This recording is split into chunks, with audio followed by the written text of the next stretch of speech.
We are back for Quarryside Chat number 11. We may have made you think last week that Quarryside Chats were over, but we are not. We are back this week with number 11. We have a really exciting chat planned for you this evening.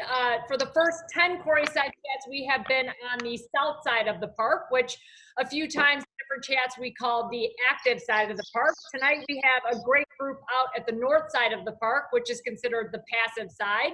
We'll be talking about all of our environmental efforts to date, our plans for the future. We're going to give you a sneak peek of the trail system on the north side of the park and give you an idea of a couple of fun ways to get involved with our environmental efforts. So with that, I see the sunshine in the background. Jeremy, I hear birds chirping. I am going to turn it to you over at the Great Lakes Quarries. Thanks, Maura. I appreciate it. And as Maura said, like everything at the Forge Lamont Quarries, this one goes to 11, just like our friends in Spinal Tap. So we are here on the north side of the park because we wanted to take some time tonight to show you a part of the Lamont Quarries area that you haven't seen before, if you're not from the area. And even if you are, it's a part of the quarries that you might not be as familiar with as you might think. In fact, last week was our opening week. It's hard to believe that it's been a full week since we actually opened the park to our guests last week. And what was interesting is we had some local Lamont residents come to the park on Friday, Saturday, and Sunday of last week. And I spent some time talking with many of them who actually were like, I never even knew this place existed, whether it was where we built the park or over here on the north side of the park, where we, as you can see, looking over my shoulder, we have some of the most beautiful looking quarry lakes around. In fact, the lake I'm standing in front of right now is called the Great Lakes Quarries.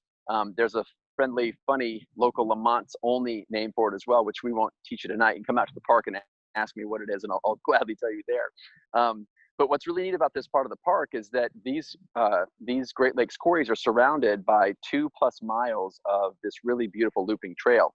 A little later in our program today, I'll be out looking at different parts of the trail and sort of to give you a sense for what's here and how you can navigate it.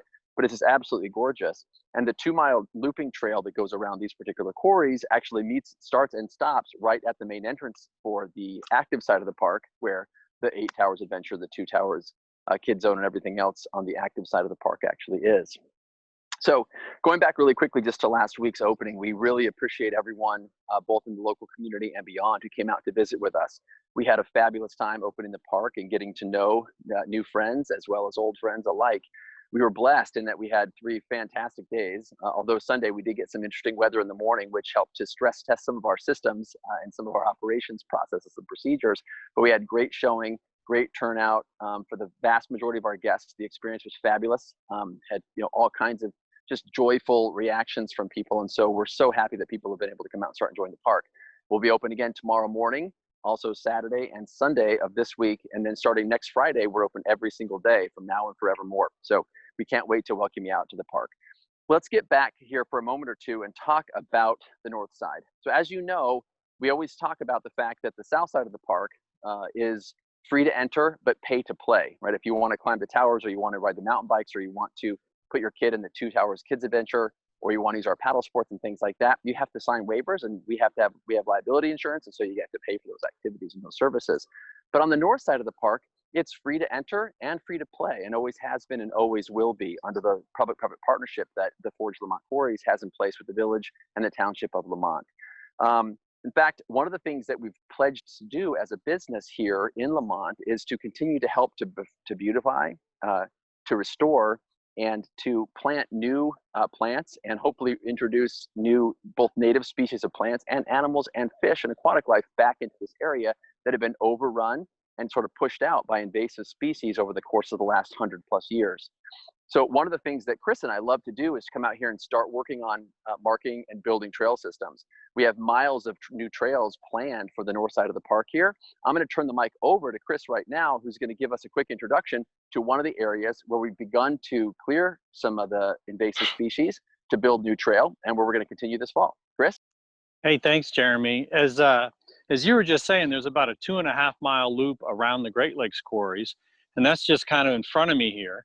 What we're working on now is adding another, it'll probably be about 2-mile loop that'll make a big figure 8 if you were to do those 2 trails. And I've ridden that a bunch. It's really great. The issue, though, is it's a little bit overgrown. I mean, you can see and that shot like a wall of green. And this is actually a trail, but we've got some stuff to do to make it more usable. So as Jeremy was just saying, there are invasive species out here, and one of them that's pretty popular is called Tree of Heaven. This is what the leaves look like on that plant. And it's an tree originally from Asia that was brought over for landscaping, but it's an invasive, and it kind of blocks the light and takes over from the kind of natural species that are here. So what we have is the tools of the trade, some of the tools of the trade of trail clearing. So those are some loppers. You're going to spend a lot of time with loppers if you do trail clearing. And this is a handsaw, and Jeremy's just joined me. And if you could grab the loppers. I'll grab a lopper. On that Tree of Life. The Tree of Heaven's right going away. Yeah, here we are. The Tree of Heaven. I keep calling it the Tree of Life, but it's the Tree of Heaven. So this is pretty much typical of kind of trail clearing. I mean, it's getting in the weeds, and there it goes. And there's another one right behind it that's a little bigger. Here's a handsaw. Oh yeah, put me to work. So this is a bigger piece of Tree of Heaven right here. And as he saws that out, it's kind of just that simple. Let me grab this so it doesn't fall on you. And there it goes. All right, so that's some forest or some trail clearing underway. Over here, by the way, is a honeysuckle, which if you've done any invasive species removal in the Chicagoland area, you are familiar with honeysuckle. So that's on the future. So that's a little glimpse into trail clearing. I'm going to walk over and talk to Byron and Hannah about another key part of creating trails. And one of the things that's important is for people to see kind of how to find them. And what we have here is something, well, actually, why don't you guys tell us, what is this thing that you guys are building? There you go. We're building a cairn, which is how do you spell that, by the way? C-A-I-R-N. Yeah. 90%. Yeah, it's a trail marker that people use around the world. So when you see a stack of stones like this at the beginning of a trailhead, it indicates that that is in fact a trailhead, and marked as such. Yep. And so I guess one of the things we're thinking about, like I know for me, it's just been very satisfying to participate in trail clearing, knowing, how many thousands of miles of trails I've ridden on to kind of give back to that community. And Casey's also here. I guess we're thinking about kind of programmizing kind of trail creation as an activity here, right? Yeah, absolutely. For our groups that come out and are helping us clear trails away, a great place to wrap up is by building one of these cairns together.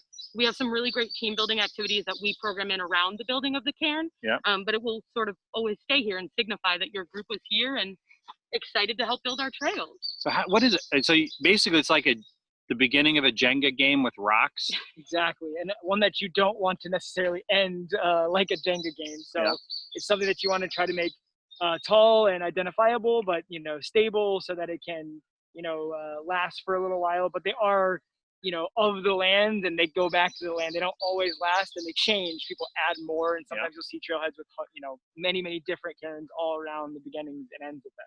And what kind of stone is this? This is our very local dolomite limestone that we got right from the area. It's all underneath of us everywhere we look. We have this limestone going throughout the quarries, and so we can just pick this up and build tons of really cool sculptural pieces with these cairns all around the different trails. Cool. Have you guys ever built one of these before? Is it your first time? You've used them, right? Oh yeah, I've used them and I've built them. Yep. All the time. It's a super fun, and not just for the demarcation of trails, but also as like art form, where there's beaches that are stone beaches where people do this and build cairns, and it's part of the tradition of going to those locations. It's really fun. Super cool. Awesome. Well, let me step back and then I can show you kind of how this looks. So this is the existing trail. This is like crushed limestone. And the idea is as you come down here, this is where the trail starts, but it's a little bit overgrown, the new trail. And then bam, there's like cairn. How do you say it? Cairn.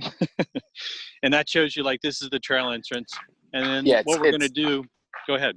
It's Carn. It's a Scottish Carn. Gaelic word. Yeah, so even though it's Cairn, it's actually pronounced Carn, like a hard, like hard corn, but Carn. Awesome. Cool. Yeah. And then we're going to build one at the other side, when we finish getting this thing cleared out. And as Jeremy said, this is a trail that'll be open to the public. Part of our public-private partnership is not only maintaining the trails that are here, but also creating some new ones. And our thinking is once we get this one in, we'll have this big loop because it loops around with part of the I&M Canal Trail. And then we'll be able to kind of build these connector trails that'll create a lot more single track. So with that, why don't I hand it back over to you, Jeremy, as you're walking out, I think, for a view and a little bit of an overview of not only the Great Lakes Quarries, but kind of all the different trails that are here and the ones we're planning to build. Yeah, thanks. Well, I'm still plugging away. I'm not showing my camera on purpose because I don't want to show you exactly where I'm at right now. And I thought it might make sense too to talk for 2 more seconds about some of the invasive species removal that has been done historically here, and as well as the programming that we're pushing forward with the community and as a business. So as Chris and I were showing you, we're going to be cutting trail systems and things like that we'll do by ourselves and with our community participants. The H Corps here in Lamont, for example, have always been incredibly helpful and incredibly involved in clearing trails back here, and we're excited to continue to work together with them as we finalize our trail system for hiking, walking, and running and biking back here. But what's really, if you've ever been out here, whether you're local or not, sometimes it's hard to tell back here what is invasive. And for better and for worse, about 70% of the plant life out here is invasive. We showed 2, the tree of heaven and the honeysuckle, but there's also plants that are actually, that most people view as super beautiful that are also quite invasive out here. There's a plant called the autumn olive. There's a plant called the mimosa. There's glossy buckthorn, which is, it's glossy buckthorn because the leaves are dark green and there's pointed needles all over the branches that kind of hurt. And then there's literally probably 35 to 40 invasive species out here, plant species alone, that ultimately we want to help to remove and remediate so that we can turn this trail system back here into a truly beautiful and the one-of-a-kind gorgeous location that it actually is. So where I'm at, I'm going to go ahead and put my camera back on here. I'm getting close, but I'm on this 2-mile loop trail that we talked about a few minutes ago. And again, if you look in front of me, let me just reverse my camera for 2 seconds. I can sort of give you a view here. This is one of the nicely maintained trails back here inside of the quarry area that's open all the time for biking, for running, and for just walking with your family. In fact, the first time that that I discovered this village, and then when my family moved here, we had the pleasure of coming back here and running on this thing. It's open all year long, rain or shine, snow or ice. You'll always have an opportunity to come back here and play. And what's hard to tell, because most of this area is so overgrown, is that over the past several years, the village of Lamont, along with corporate partners like Citgo and conservation partners like the Nature Conservation Foundation out of Naperville, have spent, and a bunch of citizens, both adults all the way down to children at the local high school, Lamont High School, have spent tons of time and tons of money out here actually working on invasive species remediation projects. We've cleared of the approximately 260 acres that is the Lamont Heritage Quarries Recreation Area, in which the Forge Lamont Quarries Adventure Park sits. We've cleared over time about 20 acres of that space. So we've cleared a very small fraction as a community of the land back here. And our commitment as a partner in the community from an environmental perspective and a restoration perspective is to take over that responsibility, to continue to partner with local companies, local civic organizations, schools, and religious organizations alike to organize and sponsor a whole host of different clearing and restoration activities all throughout the year. The best way to learn about those opportunities is actually to go to our website, and under the About Us section, there's a point where you can find a link to the Friends of the Forge link. And by becoming a friend of the Forge, we'll be able to communicate with you about our plans and timing for different programs where we'll be able to come out here and work side by side with us as we clear out these species and clear out these systems to create more trails. Okay, I'm like 15 seconds away before I jump out here for this beautiful view, maybe we switch to some questions and answers. What do you think, Maura? That sounds great, Jeremy. We have had a couple of questions come in. So the first one is, folks want to know what specific invasive species have overrun the park. Chris, you want to take that one?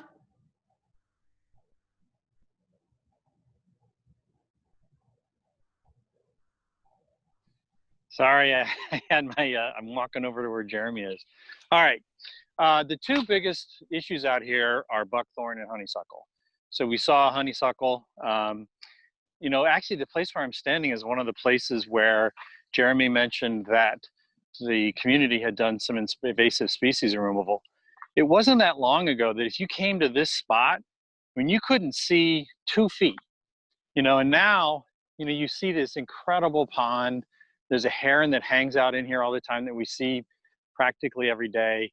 It's spectacular over here, but it used to be covered with buckthorn. And the issue with both buckthorn and honeysuckle is they're very selfish. And essentially what they'll do is they'll just take all the light. So no new trees are gonna grow. There's no undergrowth, and it just becomes a monoculture, and essentially the ecosystem dies over time. And what we've noticed, it's really just anecdotal, but what we've noticed since we've been out here, and we've cleared, I think, just with the park construction, we've cleared about 10 acres of invasive species. And we've already been seeing all kinds of new wildlife. I saw actually right here, no, actually a trail on the other side of Great Lakes Quarry, I saw what looked to me like I think it's called a river otter or something like that. I have to look it up, but it's a really dark, it runs, its back kind of bends. It's like the size of a cat. Definitely wasn't a cat. It's like a long, thin tube. We've seen foxes out here, of course, deer, you know, all kinds of birds. So the ecosystem is waking up, because when you restore, you know, the natural ecosystem, get rid of the buckthorn and the honeysuckle, everything comes back. That's great, Chris. And continue on that a bit longer. Folks want to know where did the invasive plants and species come from, and how did they get to Lamont? I can. Yeah, go ahead, Jeremy. I'll talk about the honeysuckle if you know. But oh, sure. No. Yeah, I mean, I was going to say what's interesting is there's a reason that the tree of heaven, the honeysuckle, and the buckthorn are the 3 most common invasive tree species out here, and that's because they're really pretty, right? Like if you're not sure what honeysuckle looks like, think of May and Lamont, and or anywhere here in Cook County in northeastern Illinois, really. Any land, any park, any place that used to be surrounded by farmland is going to be overrun by honeysuckle, because like buckthorn, people brought it out from Europe because it's beautiful and it grows really fast and it creates these beautiful natural hedges that are great for keeping animals and things out of your fields, because they grow so quickly and they're so thick that animals have a hard time passing through them. And buckthorn's the same thing. It hurts to go through it because it's got these long, like 1 to 1.5 inch spines, needles like spines that poke out, that jab things that try to get through it. So they make these wonderful barriers or defenses. And the tree of heaven is just really pretty. I mean, it looks sort of semi-tropical, and it looks kind of otherworldly, hence the name tree of heaven. And it grows also really, really fast. And so it was a beautiful ornamental plant that people use in their gardens. Interestingly enough, there's also some species of rose out here that you'll find all over the place. I think it's, I always get the name wrong. It's like the Miracosta Rose or the Miracosta Rose or something like that. They're all over out here in the quarries. They look really, really pretty, but they're also invasive. Again, planted by farmers all over northeastern Illinois because they're beautiful. They require basically no maintenance and they spread like crazy. That's most of the invasive species out here are all the same. They're super hardy plants that were brought in because they're pretty and they're perennials. They come back every year. So they're great for your garden, but they're not great for the natural ecosystem. Yeah, and the one comment I was going to make about honeysuckle is I know that, you know, the folks over at the Palos Restoration Project who are doing incredible work just nearby, and really are experts. They told me that like in the 50s and 60s in the forest preserve, they planted honeysuckle because they thought it, you know, would create some underbrush and it was good for the deer, and it's not, but that's what they thought, and they had good intentions, but actually they helped accelerate the introduction of that invasive. Here's a really interesting question that came in. Folks want to know if we recycle and compost at the park and if we have a working garden. I love that question. So it's a multi-part answer, but the first piece of it is that yes, we do recycle at the park. In fact, when you're at the park, the first thing you'll notice if you use any of our equipment, if you go to our grab and go dining facility and you eat any of the food that's available at the Foundry or any of the beverages, everything we've got out here is either compostable or recyclable or both. And so our intent is to recycle literally everything that comes through the park and as much as we can. And so we've purposely chosen materials and things that we can either compost or that we can recycle. On the composting front, as we're just now opening and given the world that we're in with COVID, we don't have a composting garden yet, but it's on the agenda for us in future seasons. We also don't have a community garden, yet, but it's also something that we are really passionate about putting out here. We'd love to ultimately be able to have our guests come out and look at and see and enjoy beautiful gardens and ultimately eat the tomatoes and other vegetables and things that come out of that garden right here at the park, which is pretty cool.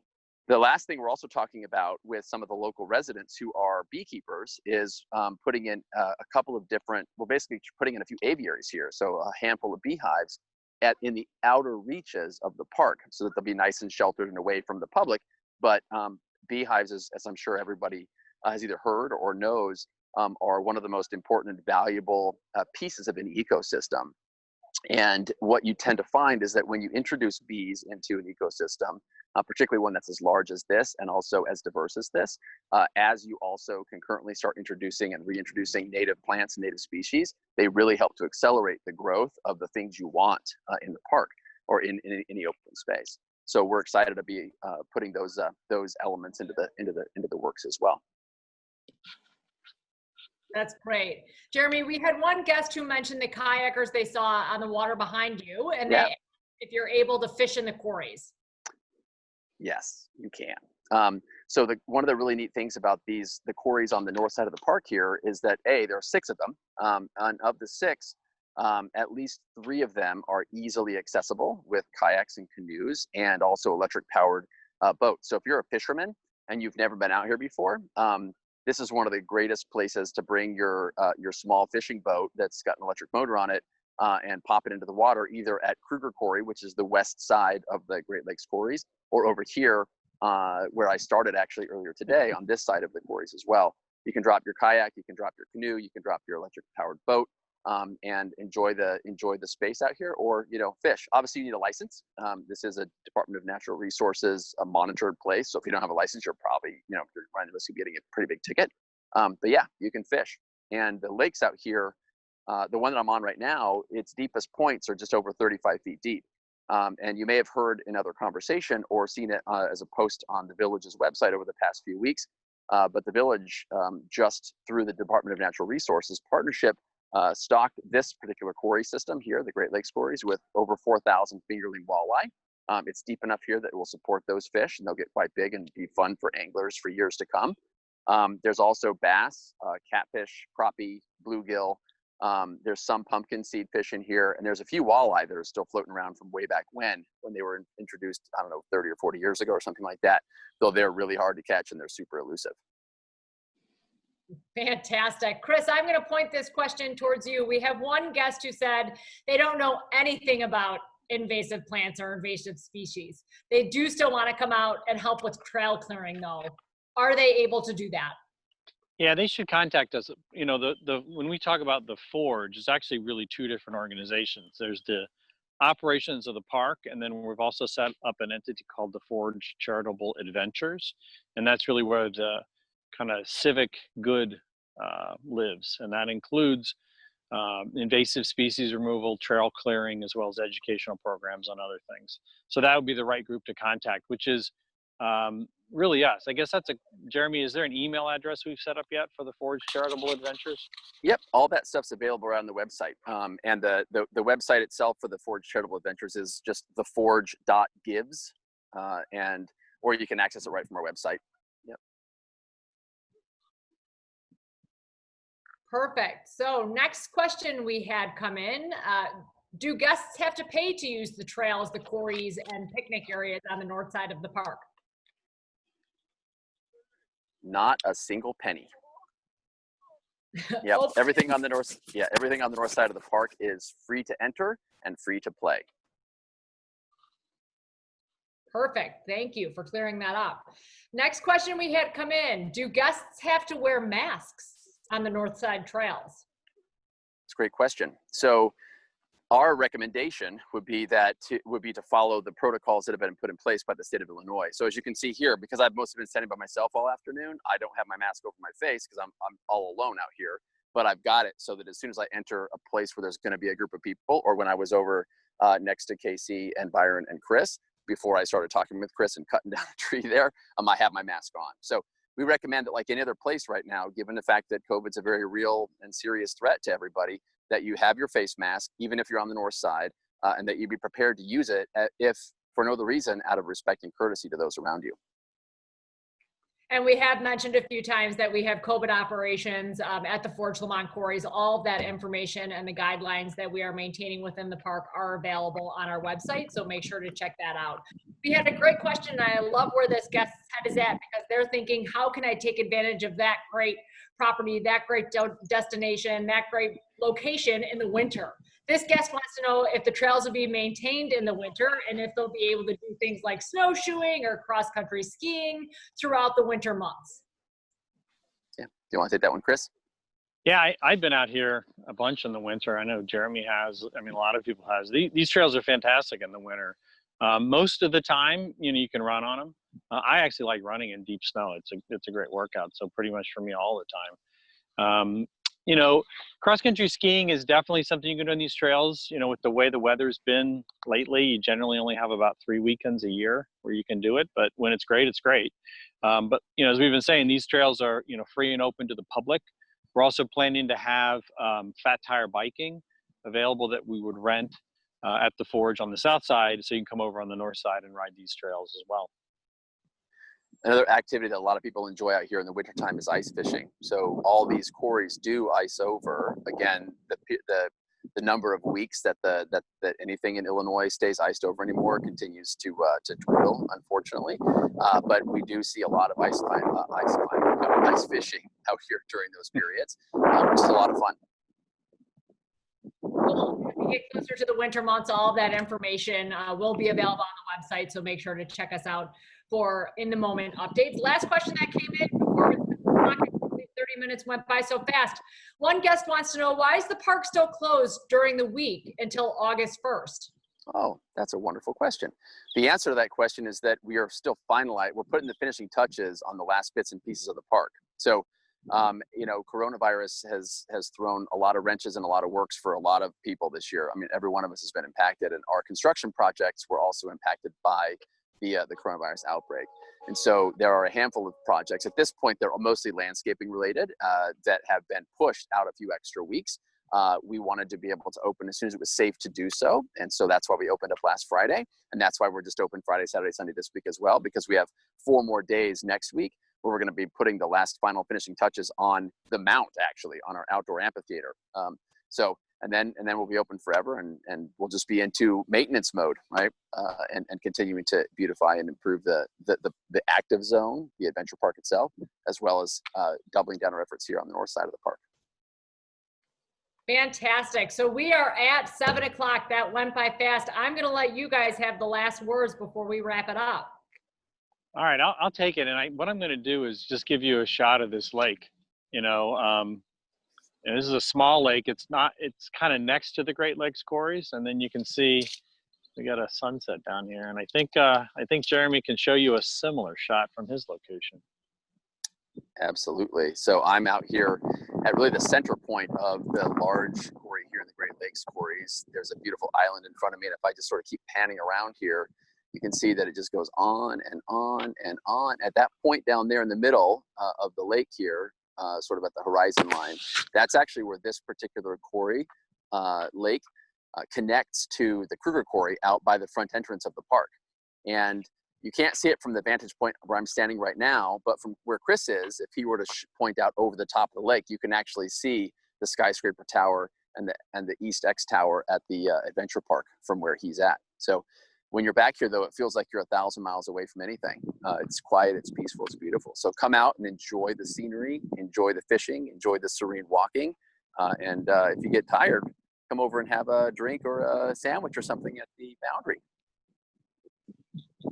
That's great. Thanks so much, guys, for your live conversation at the park. So that's Quarryside Chat number 11, folks. Like Jeremy and Chris said, we are open tomorrow, Saturday, and Sunday, every day at 10 a.m. Go to forgeparks.com to learn more about all the activities, to book and confirm your reservation to come out and play with us.